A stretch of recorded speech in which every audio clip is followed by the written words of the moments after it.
Hello दोस्तों। आज हम बात करने जा रहे हैं एक ऐसे बोर्ड की जिसे अक्सर लोग अल्टरनेटिव एजुकेशन सिस्टम समझते हैं, लेकिन भारत सरकार का ये बोर्ड एक लीगल, पावरफुल और फ्लेक्सिबल एजुकेशन सिस्टम है। नाम है NIOS, national institute of open schooling. आपने CBSE, ICSE और स्टेट बोर्ड के बारे में बहुत सुना होगा, लेकिन क्या आप जानते हैं भारत में तीसरा बोर्ड भी है। ये बोर्ड हर वर्ग, हर उम्र और हर परिस्थिति के विद्यार्थियों को समान अवसर देता है। आज के वीडियो में हम जानेंगे NIOS बोर्ड के बारे में विस्तृत जानकारी, इसका इतिहास, इसके कानून, नियम, इसके फायदे, इसका नुकसान और कौन कौन इस NIOS बोर्ड से ज्यादा फायदा उठा सकता है। ये सब जानकारी हम इस वीडियो में देखेंगे। NIOS की शुरुआत 1989 में हुई थी। इसकी स्थापना मिनिस्ट्री ऑफ एजुकेशन, पहले ह्यूमन रिसोर्स डेवलपमेंट मिनिस्ट्री के नाम से जाना जाता था, के अंतर्गत सरकार का उद्देश्य था कि हर व्यक्ति तक शिक्षण पहुंचना चाहिए, चाहे वह किसी भी वर्ग से हो, किसी भी परिस्थिति से हो। पहले इसका नाम था नेशनल ओपन स्कूल, बाद में इसको अपडेट करके national institute of open schooling कर दिया गया। यह संस्था एक ऑटोनोमस बॉडी है जो कि CBSE की तरह ही भारत सरकार के अधीन काम करती है। NIOS का मुख्य उद्देश्य सिंपल है: education for all, life long learning for all. मतलब कोई बच्चा स्कूल नहीं जा पा रहा है, कोई अडल्ट पढ़ा लिखा नहीं है, लेकिन उन्हें पढ़ने लिखने की इच्छा है। उसके बाद कोई नौकरी करते करते 10th या 12th की एग्जाम देना चाहता है, या फिर कोई होम स्कूलिंग करना चाहता है, उनके लिए NIOS बोर्ड रिकॉग्नाइज्ड रास्ता उपलब्ध कराता है। NIOS में सिर्फ 10th और 12th ही नहीं होती, यहाँ फाउंडेशन कोर्सेस, वोकेशनल कोर्सेस, उसके बाद लाइफ एनरिचमेंट प्रोग्राम्स और ओपन बेसिक एजुकेशन भी होते हैं। ओपन बेसिक एजुकेशन कक्षा 3, 5 और 8 के स्तर की पढ़ाई, ये अडल्ट लोगों के लिए भी, बच्चों के लिए भी, होम स्कूलिंग करने वालों के लिए उपलब्ध है। सेकेंडरी एजुकेशन 10, यहाँ कम से कम 8th पास विद्यार्थी प्रवेश कर सकते हैं। सीनियर सेकेंडरी एजुकेशन 12, यहाँ पर 10th कंप्लीट जिन विद्यार्थियों ने किया है वो प्रवेश कर सकते हैं। एडमिशन प्रक्रिया की बात करें तो ये पूरी तरह से ऑनलाइन है। आप सीधे वेबसाइट पर जाकर एप्लीकेशन कर सकते हैं। NIOS साल में 2 बार एडमिशन देता है। ब्लॉक 1 अप्रैल के एग्जाम के लिए, ब्लॉक 2 अक्टूबर के एग्जाम के लिए। आवश्यक documents: Aadhaar card, photo, age proof, previous qualification proof और फीस बहुत कम है, 1800 से 3000 के बीच। NIOS की सबसे बड़ी खूबी है फ्लेक्सिबिलिटी। यहाँ पर कोई भी स्ट्रिक्ट टाइम टेबल नहीं और अटेंडेंस प्रेशर नहीं।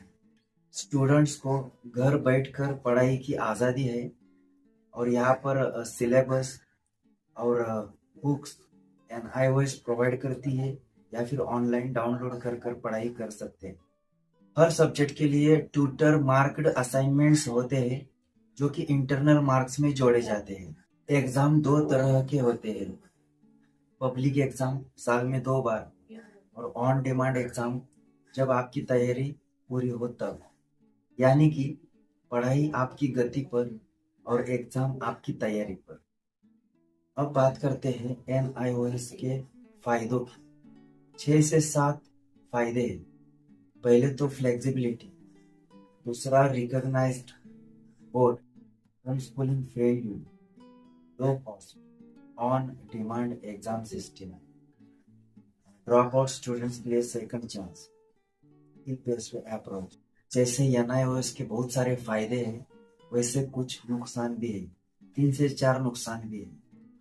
सेल्फ डिसिप्लिन की जरूरत, गाइडेंस की कमी, इंटरेक्शन की कमी और कुछ प्राइवेट एम्प्लॉयज इस दिन को इग्नोर करते हैं। अब बड़ा सवाल, क्या NIOS CBSE और ICSE जितना मान्य है? हाँ, 100%। इसकी मान्यता मिनिस्ट्री ऑफ एजुकेशन द्वारा दी गई है और यह RTE एक्ट द्वारा रिकॉग्नाइज है। गवर्नमेंट गैजेट नोटिफिकेशन में NIOS को नेशनल बोर्ड का दर्जा प्राप्त है। AIU यानी एसोसिएशन ऑफ इंडियन यूनिवर्सिटीज ने इसे यूनिवर्सिटीज एडमिशन के लिए लीगल माना है। CBSE सर्कुलर में भी NIOS को इक्विवेलेंट बोर्ड बताया गया है। सुप्रीम कोर्ट और हाई कोर्ट ने कई बार इसकी वैलिडिटी को अपहोल्ड किया है। इसलिए अगर कोई संस्था कहे NIOS मान्य नहीं है तो वो गलत जानकारी दे रहे हैं। NIOS के स्टूडेंट हर क्षेत्र में आगे बढ़ सकते हैं। Government jobs, IIT, NEET, UPSC जैसे एग्जाम्स में पास हो सकते हैं। फॉरेन यूनिवर्सिटीज, उदाहरण के लिए IIT में पढ़ने वाले बहुत सारे बच्चे NIOS से पास आउट हैं क्योंकि उनके पास सेल्फ डिसिप्लिन। अब बात करते हैं कौन से स्टूडेंट्स NIOS बोर्ड में एडमिशन ले सकते हैं। Home schooling parents, sports students, art students, physically disable, ये सब विद्यार्थी NIOS बोर्ड्स का फायदा उठा सकते हैं। अब मैं बताना चाहता हूँ कि किसे NIOS बोर्ड को नहीं चुनना चाहिए। जिसके पास सेल्फ डिसिप्लिन नहीं है, जिसे हर रोज टीचर्स की सुपरविजन चाहिए। NIOS मैच्योरिटी चाहती है, लेजीनेस नहीं। दोस्तों, NIOS किसी शॉर्टकट का नाम नहीं है, बल्कि यह इंडिया का सबसे विजनरी एजुकेशन सिस्टम है। यह हमें बताता है कि पढ़ाई स्कूल से नहीं, सोच से होती है। यह सिस्टम स्टूडेंट्स को रिस्पॉन्सिबिलिटी सिखाता है, क्यूरोसिटी जगाता है और लर्निंग को लाइफ से जोड़ता है। हर बच्चे का ग्रोथ रेट अलग होता है और NIOS उस डिफरेंस का सम्मान करता है। तो अगर आप होम स्कूलिंग कर रहे हैं या फिर अल्टरनेटिव लीगल, फ्लेक्सिबल और मॉडर्न शिक्षा ढूंढ रहे हैं तो NIOS आपका बेहतरीन साथी हो सकता है। तो दोस्तों, अगर आपको ये वीडियो अच्छी लगी हो तो प्लीज इस वीडियो को लाइक करें, शेयर करें और चैनल को सब्सक्राइब करें और कमेंट में बताइए, क्या आपको लगता है कि भविष्य में भारत के असली जरूरत के पूर्ति के लिए NIOS बोर्ड जैसी एजुकेशन सिस्टम बहुत जरूरी है। वीडियो देखने के लिए धन्यवाद। अब मिलते हैं अगले वीडियो में एक नए टॉपिक के साथ।